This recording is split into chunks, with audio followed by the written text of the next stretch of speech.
फरमाते सहाबा ना बात कर रहे थे और बात ये कर रहे थे कि यार लोगों को गुनाहों से कैसे रोका जाए, लोगों को गुनाहों से गुफ्तगू सहाबा ये कर रहे थे। अब्दुल्ला इब्ने उमर कहते हैं बैठे थे और ये गुफ्तगू कर रहे थे कि गुनाहों से प्लानिंग जी होती थी, उनकी जो महफिलें होती थी ना बैठ के, वो खुशगपियां नहीं होती थी बल्कि वो तबलीग की, जद्दोजहद की, लोगों को बुराई से मना करने के लिए बैठते थे, उस पर मंसूबा बंदी करते थे, प्लान करते थे, आगे तरतीब देते थे। गुफ्तगू हो रही थी तो अब आपस में बात होने लगी कि कौन सा गुनाह ज्यादा बुरा है जिस पर सबसे पहले काम किया जाए। तो दूर एक सहाबी बैठे थे, उनका नाम था अब्दुल्ला इब्ने अमर। एक अब्दुल्ला बिन उमर है और एक अब्दुल्ला इब्ने अमर है। हजरत अब्दुल्ला इब्ने उमर दूर बैठे थे, बड़े समझदार सियाने बारीक बीन आदमी थे। तो हजरत उमर फारूक अपने बेटे से कहने लगे जा अब्दुल्ला इब्ने अमर से पूछ के आ कि सबसे सख्त गुनाह कौन सा है। तवज्जो है मेरे भाइयों, इधर देखिएगा मेरी जानिए, पूछ के आ कि सख्त गुनाह कौन सा है। अब्दुल्ला बिन अमर रदी अल्लाह ताला अन्हु की खिदमत में जब अब्दुल्ला इब्ने उमर गए तो जाके कहने लगे कि सहाबा पूछते हैं कि आपने ज्यादा वक्त गुजारा है नबी रहमत सल्लल्लाहु अलैहि वसल्लम के पास, तो बतलाइए बुरा गुनाह कौन सा है, सबसे सख्त गुनाह, ताकि सबसे पहले उस पर पाबंदी लगाई जाए, उस पर मेहनत की जाए। तो हज़रत अब्दुल्ला इब्ने अमर कहने लगे सहाबा को जाके बता दो कि सबसे बुरा गुनाह शराब पीना है, सबसे बुरा गुनाह, और ये उम्मुल खबाइस है, बुराइयों की जड़ है, गुनाहों की मां है, ये बुनियाद है, बाकी गुनाह इसी से शुरू होते हैं। कहते हैं मैंने आके बताया तो हजरत अबू बकर सिद्दीक रदी अल्लाह ताला अन्हु सैयदना फारूक आजम कहने लगे खुद जाते हैं, उनके पास खुद जाते हैं, क्योंकि हमने बात सुननी है, हम खुद जाते हैं और उनसे जाकर के सवाल करते हैं कि अगर आपको इस तफसील का पता है ना तो इसके पीछे भी कोई तफसील होगी जो मेरे नबी पाक ने बयान की होगी सल्लल्लाहु ताला अलैहि वसल्लम, उस तफसील का भी आपको पता होगा जो नबी पाक ने बयान की होगी, इस बात के पीछे जो बैकग्राउंड है, जो पस मंजर है। फरमाते हैं कि हम उठे, अब्दुल्ला इब्ने अमर के पास गए, उनसे जाके पूछा कि जनाब आपने ये तो फरमाया है शराब उम्मुल खबाइस है, तो इसके पीछे पस मंजर क्या है। तो अब्दुल्ला इब्ने अमर कहने लगे ये मैंने अपने पास से नहीं कहा, ये मैंने नबी पाक से सुना हुआ है।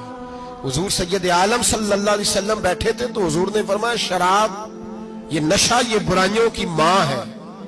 और फिर हुजूर ने एक मिसाल बयान फरमाई, नबी रहमत अलैहिस्सलाम ने फरमाया बनी इसराइल का एक वाकया है, एक खूबसूरत जवान था, एक औरत का दिल आ गया उस पर। ये याद रख लें, हम लड़कों को मना करते रहते हैं लेकिन हमें घर की बच्चियों पर भी तवज्जो देनी होगी, हमें उनके खून पर भी निगरानी करनी होगी, हमें वहां भी गौर करना होगा।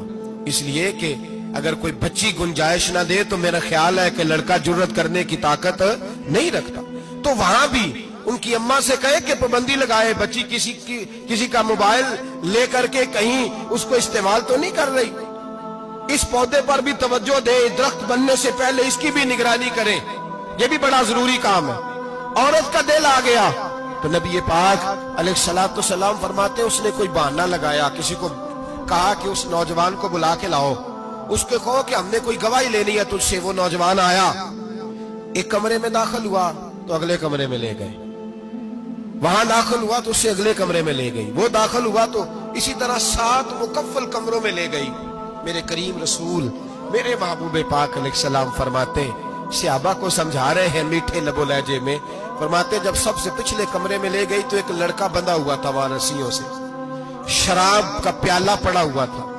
और बीबी कहने लगी कोई गवाही शवाही नहीं लेनी, तुझे इसलिए बुलाया है कि तेरे ऊपर दिल आ गया है, अब मेरे साथ मुंह काला कर। तो वो जवान कहने लगा नहीं, मैंने अपने नफ्स को पाक रखा हुआ है, मेरी नजर भी पाक है, दिल भी पाक है, और उसकी बरकत ये है कि रब ने मेरी रूह को भी पाक रखा हुआ है, तो मैं ये हरकत नहीं कर सकता। पाक लोग पलीत कामों की जानिब तवज्जो नहीं करते, मैं ये हरकत नहीं कर सकता। इकबाल ने अपने बेटे को दुआ दी थी, उसने कहा था हया बाकी नहीं है जमाने की आंख में, खुदा करे कि रहे तेरी जवानी बेदाग, खुदा करे कि रहे तेरी जवानी बेदाग। कहा मेरे साथ मुंह काला कर, उसने कहा मैं नहीं करता। कहने लगी चल फिर इसको कत्ल कर, इसको मैंने बांधा हुआ। उसने कहा मैं कत्ल क्यों करूं, मेरी क्या दुश्मनी है? कहा फिर शराब पियो। कहा मैं शराब भी नहीं पीता। तो कहने लगी अब तो मैंने तुझे अपने चुंगल में फांस लिया है, अब तू यहां से बच के जा नहीं सकता, और अगर तू बाहर जाएगा तो मैं शोर करूंगी, लोग जमा करूंगी, इसने मेरी इज्जत आबरू पे हाथ डाला है, तो तू बच तो नहीं सकता, एक काम तो करना पड़ेगा। महबूब फरमाते उस नौजवान ने सोचा कि जिना भी बहुत बड़ा जुर्म है, कत्ल भी बहुत बड़ा गुनाह है, चलो अब मजबूरी है तो शराब पी लेता हूं। लेकिन वो समझा ना कि शराब तो बुनियाद है। उसने एक प्याला जो पिया, कहने लगा एक और दे दो। दूसरा पिया तो कहने लगा एक और दे दो। अब 3 प्याले 3 बोतलें शराब जो पी चुका तो खुमारी चढ़ गई। अब उस औरत के करीब जाने लगा कि मैं तेरे साथ जिना करूंगा। उसने कहा जब तक मैं करीब नहीं आने दूंगी जब तक तू इसे कत्ल न करे। उसने उसे कत्ल भी किया, जिना भी किया। तो महबूब फरमाने लगे ये कत्ल और जिना जो हुआ है तो ये शराब की वजह से हुआ है। गोया शराब वो जुर्म है जो कत्ल भी कराएगी, जो जिना भी कराएगी।